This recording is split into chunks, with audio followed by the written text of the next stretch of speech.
3, 2. Okay.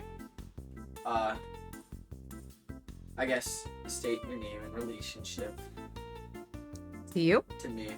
Okay. My name is Courtney McFarland, and I am Connor's mother. This is my mom. Uh, Hi. so, our project's on bipolar disorder, and I know that you were diagnosed with it. So, when were you diagnosed with bipolar disorder? I was diagnosed with bipolar disorder about 6 years ago. 6 years ago. Mhm. Okay, that's pretty recent. Were you misdiagnosed beforehand, like with other disorders before this? I was. I was not necessarily a misdiagnosis, but I was diagnosed with ADHD. And then a little bit later on, about 18 years ago, I was diagnosed with depression. 18 years ago? Yep. When you were diagnosed with bipolar disorder, how did that happen? I was having some problems at home with my husband at the time. And I asked him to seek counseling, and he told me I needed to seek counseling. And so I did. And at that time, I was diagnosed with bipolar disorder. Do you remember, like, what you had to do to get diagnosed with it? Like, like who you had to talk to? Mhm. How long it took you? It was actually really easy. I went to the right person at the right time. So I had one counseling session with a psychiatrist, and we just basically did an evaluation, and he asked me about my history and kind of how things were going, some really specific questions, and he was able to diagnose me at that time. Medication wise, like, how much did they give you to help manage it? Does it change you? Like, how does it affect you? So currently I take 6 pills every morning. I take 3 of them to fight the depression. 2, I guess it's 1 now. 1 of them to help stable my moods so I don't swing so much. And then another one for my 2 of them for my ADHD.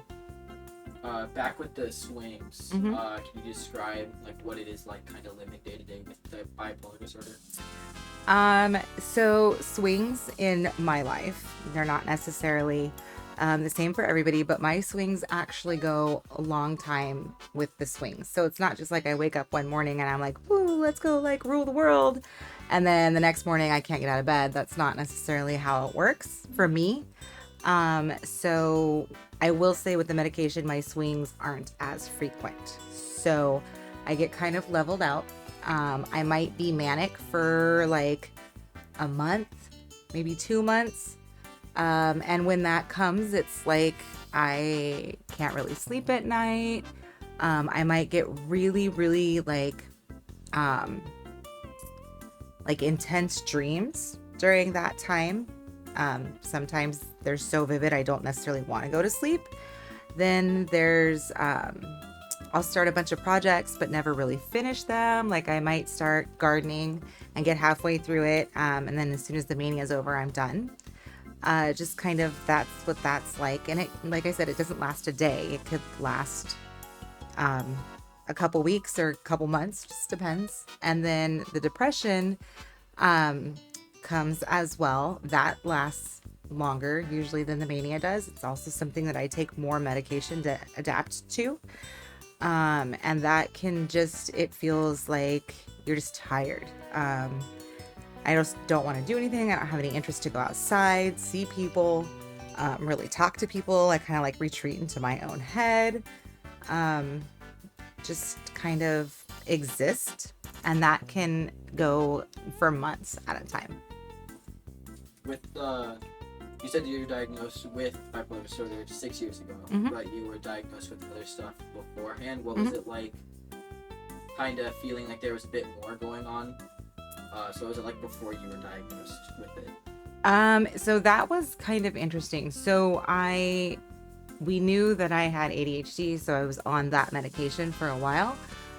So that was helping like the concentration piece, which I'm sure people understand that more.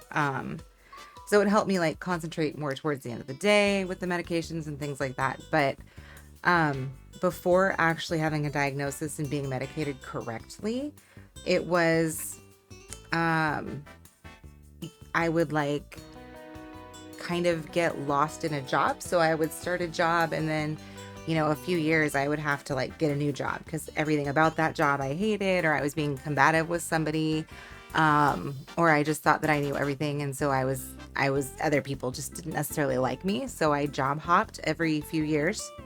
And then like the depression piece of it. So I had actually went into a depressive state for about a year prior to being diagnosed. And at that time, I gained about 100 pounds.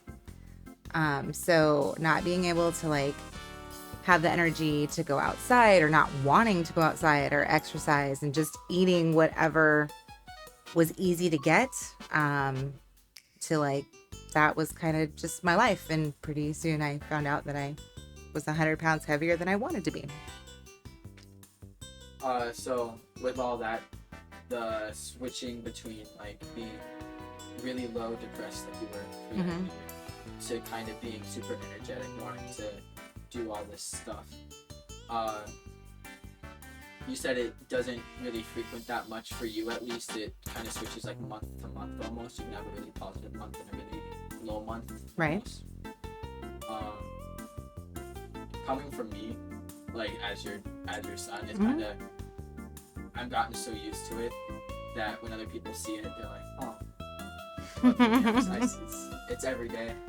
What were some of your, I guess, biggest struggles with it, other than like on the concentration side with the super high highs? Like how hard is it for you to concentrate on stuff?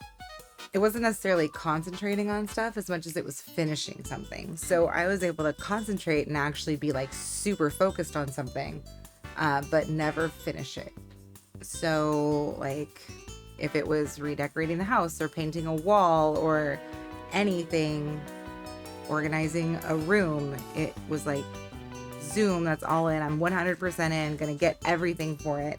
And then I rarely ever finished it. Well, I think I got everything I needed for this. Thank you, Mother, for helping me with this project. You're welcome, Spawn.